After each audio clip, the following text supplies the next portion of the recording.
കാഞ്ഞങ്ങാട് സൗത്തിൽ gas tanker lorry മറിഞ്ഞതിന്റെ പശ്ചാത്തലത്തിൽ പ്രാദേശിക അവധി പ്രഖ്യാപിച്ചു. കാഞ്ഞങ്ങാട് സൗത്ത് മുതൽ അയങ്ങൊത്ത് വരെയുള്ള 18, 19, 26 വാർഡുകളിലാണ് അവധി.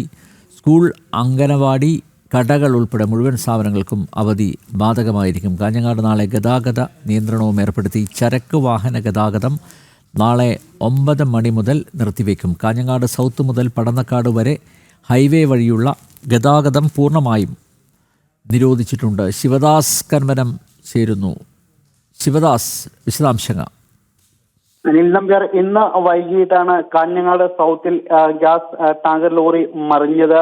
നിലവിൽ ഇന്ധന ചോർച്ച ഇല്ല, അപകടമോ അല്ലെങ്കിൽ അത്തരത്തിലുള്ള അനിഷ്ട സംഭവങ്ങളോ ഒന്നും തന്നെ ഇല്ല.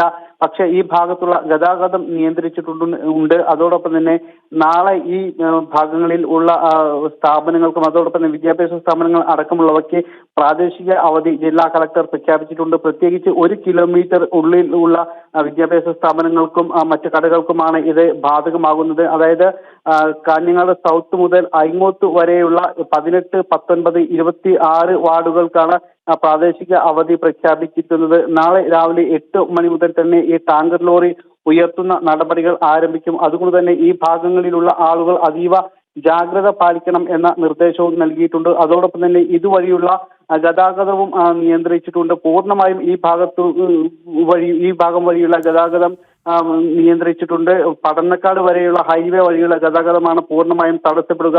വാഹനങ്ങൾ മറ്റൊരു ഭാഗത്തുകൂടി തിരിച്ചുവിടും എന്നാണ് നിലവിൽ അറിയിച്ചിട്ടുള്ളത്. അതോടൊപ്പം തന്നെ ഈ പ്രദേശങ്ങളിലുള്ള വീടുകളിലും ഇത്തരത്തിൽ വൈദ്യുതിയോ ഗ്യാസ് സിലിണ്ടറോ അടക്കം ഉപയോഗിക്കാൻ പാടില്ല എന്ന നിർദ്ദേശം നൽകിയിട്ടുണ്ട്. അതോടൊപ്പം തന്നെ വാഹനങ്ങൾ സ്റ്റാർട്ട് ചെയ്യാൻ പാടില്ല, പുകവലി പോലും പാടില്ല എന്നുള്ള കർശന നിർദ്ദേശം നൽകിയിട്ടുണ്ട്. അതുകൊണ്ട് തന്നെ ഈ വാഹനം ഉയർത്തുന്നതുവരെ ഇത്തരത്തിലുള്ള നിയന്ത്രണങ്ങൾ ഉണ്ടാകും. അതുകൊണ്ട് തന്നെ ഈ സമയങ്ങളിൽ ജനങ്ങൾ ജാഗ്രത പാലിക്കണം എന്നാണ് നിലവിൽ കളക്ടർ അറിയിച്ചിട്ടുള്ളത്.